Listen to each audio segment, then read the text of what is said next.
Hello class.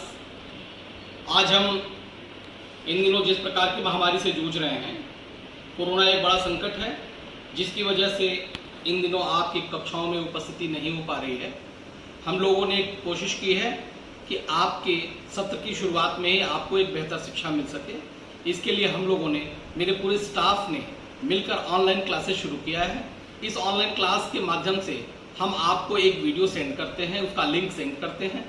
उस link के माध्यम से आप अपने सिलेबस की पढ़ाई थरोली कर सकते हैं, आप अपनी पढ़ाई कंटिन्यू रख सकते हैं। इसमें आपको मैं बता दूं, जो हमारे क्लासेस शुरू हुए हैं इसमें सारे क्लासेस बीएससी के, बीए के सारे क्लासेस चल रहे हैं। बीए में जो आपको जिस सब्जेक्ट का आपने अध्ययन शुरू किया है या जो सब्जेक्ट आप पढ़ रहे हैं, उस सब्जेक्ट का ग्रुप आपको मिलेगा। उस ग्रुप में आपका नंबर ऐड होगा और उस ग्रुप के माध्यम से आपको जो लिंक भेजी जाएगी उस पे आपको विजिट करना होगा और वहां जो लेक्चर आपको मिलेगा उस लेक्चर में से आप अपनी पढ़ाई करेंगे और जो भी आपको चीजें नहीं समझ में आएंगी उस व्हाट्सएप ग्रुप में आप मैसेजेस करके अपने टीचर से उसका समाधान कर सकते हैं।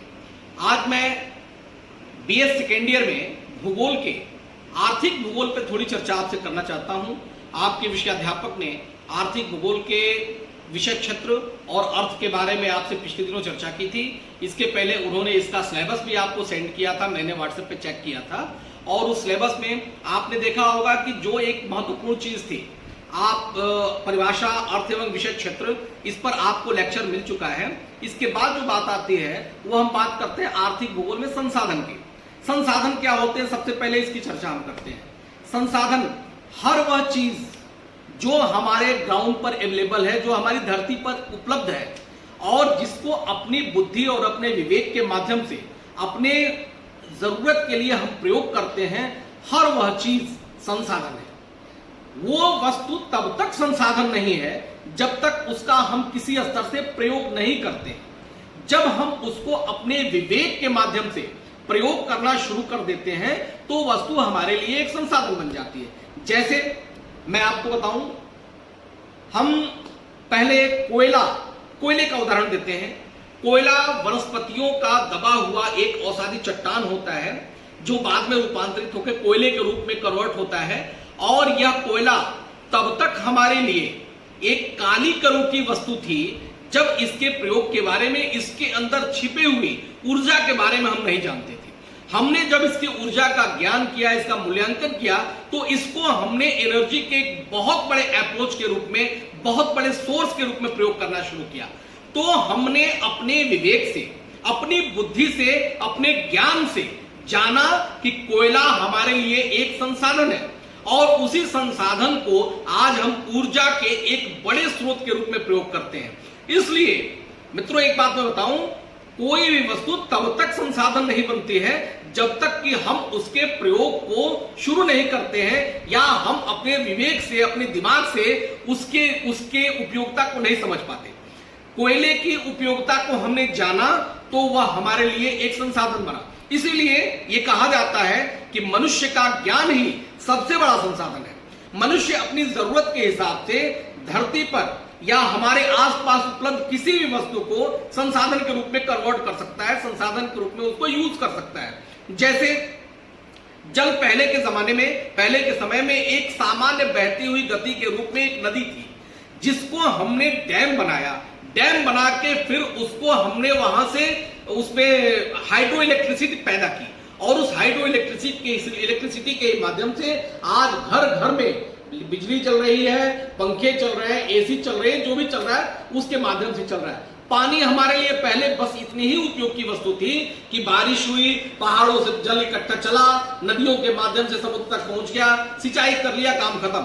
लेकिन उसकी उपयोगिता, उसकी एनर्जी के बारे में हमने तब जाना जब हमारे दिमाग ने उसके बारे में सोचना शुरू किया। अब आपको एक उदाहरण मैं और बताऊं। पहले जब हमने फील किया, जब हमारा एक विद्वान जिसको हम जेम्स वाट के नाम से जानते हैं, उसने एक बार जब वो बैठा हुआ था घर के अंदर तो उसने देखा कि पतीली पर जो भोजन पक रहा था, उस भोजन के पतीली के ऊपर रखा हुआ प्लेट अपने आप उठ रहा था और गिर रहा था, उठ रहा था, गिर रहा था। उसके दिमाग में एक बाल स्वरूप विचार आया कि ऐसा क्या है कि ये उठ रहा है और अचानक अपने आप निकल रहा है। उसने उसके ऊपर एक हल्की वस्तु रखी, फिर भी उसके वजन से थोड़ी देर तक तो प्लेट दबा रहा, लेकिन उसके बाद फिर उसमें वही प्रक्रिया शुरू हो गई। फिर उसने थोड़ा और वजन का सामान रखा। इस तरह से उसने फील किया कि इस पतीली के अंदर एक ऐसी ऊर्जा है जिसके दबाव में हमारा यह प्लेट अपने आप ऊपर नीचे हो रहा है। तो उसने इस आधार पर एक ऊर्जा की खोज की और उसने पाया कि हमारे स्टीम पावर में वो शक्ति है जिसके द्वारा वो बड़े से बड़ी चीजों को खींच सकता है। और उसने एक रेलगाड़ी की खोज कर दी, स्टीम इंजन का उसने निर्माण किया और उस स्टीम इंजन के बाद उसका डेवलप्ड रूप आज आप बुलेट ट्रेन के रूप में देख सकते हैं। धीरे धीरे उसमें डीजल इंजन आया, इलेक्ट्रिक पावर इंजन आया और आज की डेट में बुलेट इंजन के हम कॉन्सेप्ट में चलते हैं जो कि मैग्नेटिक पावर से चलता है और उस मैग्नेटिक फोर्स के आधार पर बुलेट चाहे कितनी भी स्पीड में चले लेकिन उसका बैलेंस बना रहता है, वो जमीन से टिक के चलता है। अब आप बताइए कि अगर किसी व्यक्ति के दिमाग में बात नहीं रहती कि हम इस स्टीम को ऊर्जा के रूप में यूज कर सकते हैं तो क्या हम इसको यूज कर पाते या इसकी महत्ता को जान पाते? कभी नहीं जान पाते। इसलिए हमारे दिमाग में मैं ये कहता हूं कि मनुष्य का दिमाग ही सबसे बड़ा संसाधन है। वो अपने विवेक से, अपनी बुद्धि से, अपने आसपास की किसी भी वस्तु को संसाधन के रूप में प्रयोग कर सकता है। यथा आप क्लास में आते हैं तो आपने देखा होगा जब पहले हमारे लिए एक भवन की जरूरत पड़ती है, भवन की जरूरत के लिए हम ईंट इकट्ठा करते हैं, सीमेंट इकट्ठा करते हैं। सीमेंट इकट्ठा करने के लिए सीमेंट का जो कारखाना होता है उस कारखाने में जिन चीजों की जरूरत पड़ती है हम उसको इकट्ठा करते हैं। जहां से कहीं सीमेंट कहीं से और बन के आता है, ईंट कहीं से और बन के आता है, बालू कहीं से और आता है। इन सारी चीजों को मिला करके हम एक स्ट्रक्चर खड़ा करते हैं। फिर उस स्ट्रक्चर में जरूरत पड़ती है कि हमारा विद्यार्थी, हमारे टीचर बैठेंगे कहाँ, तो हमने एक कुर्सी की खोज की। कुर्सी हमारे लिए संसाधन बन गया, टेबल हमारे लिए संसाधन बन गया। फिर हमको जरूरत पड़ी ब्लैक बोर्ड की, तो हमने एक ब्लैक बोर्ड बनाया। वो ब्लैक बोर्ड तब तक हमारे लिए किसी काम का नहीं था जब तक कि उसको हम अपनी पढ़ाई के लिए यूज नहीं करते थे। लेकिन जब हमने उसको अपनी पढ़ाई के लिए यूज करना शुरू किया तो वह ब्लैक बोर्ड हमारे लिए एक संसाधन, हमारे लिए एक रिसोर्स हो गया और उसको हमने रिसोर्स के रूप में डेवलप करके अपनी कक्षाओं को शुरू किया। फिर उसके बाद जरूरत पड़ी कि हमको चॉक चाहिए, फिर हमने चॉक तैयार किया। चॉक, फिर जो चॉक पाउडर पहले हमारे लिए किसी यूज का नहीं था वो धीरे धीरे हमारे लिए एक संसाधन, एक रिसोर्स के रूप में डेवलप होता चला गया और आज वो चॉक हमारे लिए एक अनिवार्य जरूरत पड़ गई है और क्लास में बिना चॉक के हम कोई क्लास नहीं चला सकते। इसलिए संसाधन वह है जिसे हम अपनी जरूरत के लिए प्रयोग करते हैं। आपका अगला चैप्टर जो शुरू है वो इसी संसाधन के उस पे बेस्ड है।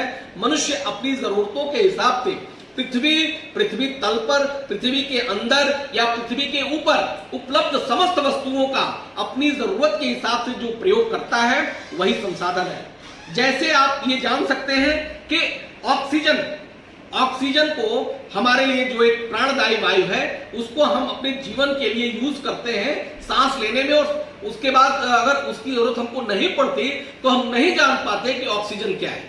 हमने ढूंढा, हम ऑक्सीजन को खोज के निकाले।